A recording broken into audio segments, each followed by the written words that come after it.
Warm greetings. In this video, we are going to learn about autobiography.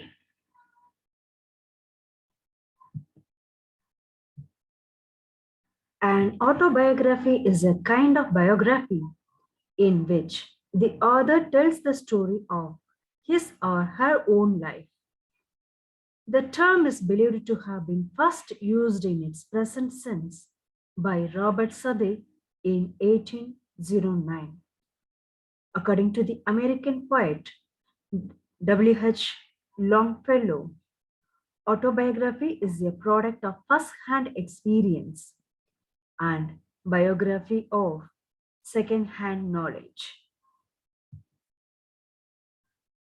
Now let's observe the origin and the growth of autobiography in English literature. The first autobiography is Saint Augustine's Confessions, written in the 4th century. In classical and medieval literature, autobiographical works may be found in the form of apology and confessional writing. It was only after the 16th century that autobiography as a form became popular. During the Renaissance, there was a growing interest in human beings. It resulted in people focusing on the exploration of character and personality. The growing trend of subjectivity proved to be the right climate for the development of autobiography. John Bunyan's Grace Abounding to the Chief of Sinners is an early modern example of autobiographical writing. In the 17th century, maintaining journals and diaries became fashionable, and this practice paved the way for compiling memoirs.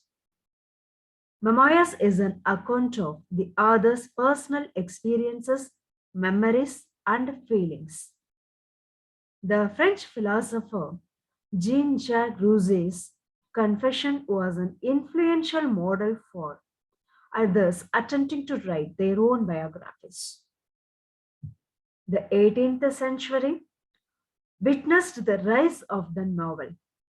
There have been many novels with a thinly disguised autobiographical protagonist and narratives. The examples of such novels are Charlotte Bronte's Jane Eyre, Charles Dickens' David Copperfield, George Eliot's The Mill on the Floss, Wordsworth's The Prelude. Wordsworth's The Prelude is an autobiographical poem. In the 19th and 20th centuries, several autobiographies were published. Some well-known autobiographies are Booker T. Washington's Up from Slavery, Helen Keller's The Story of My Life, Maya Angelou's I Know Why the Caged Bird Sings. In recent days, we have had autobiographies written by people from all walks of life: actors, sportsmen, politicians, social workers, doctors, and even spiritual gurus. Now let's see a few features of autobiography. An autobiography is not a mere narration of events. It is a reflection of the author's inner life as well as his or her public achievements set in the context of the time.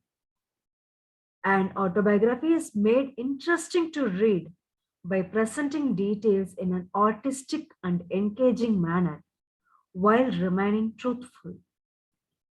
Now let's see what are the challenges faced by an autobiographer. An autobiographer might set out to give the reader a truthful account of her or his life. It is not always easy to recapture accurately all the details of an event in one's past. It is almost impossible to recreate authentically all the impressions and emotions experienced in the distant past. Another difficulty that an autobiographer faces is in the recounting of episodes that involve other people. Care has to be taken to avoid showing them in a bad light, as that could cause embarrassment and ill will. Another difficulty is related to the artistic nature of an autobiography. This might lead the reader into believing that the subjects of such works led extraordinary lives. Finally, the qualities of an autobiographer. An autobiographer must guard against sounding pompous and boastful.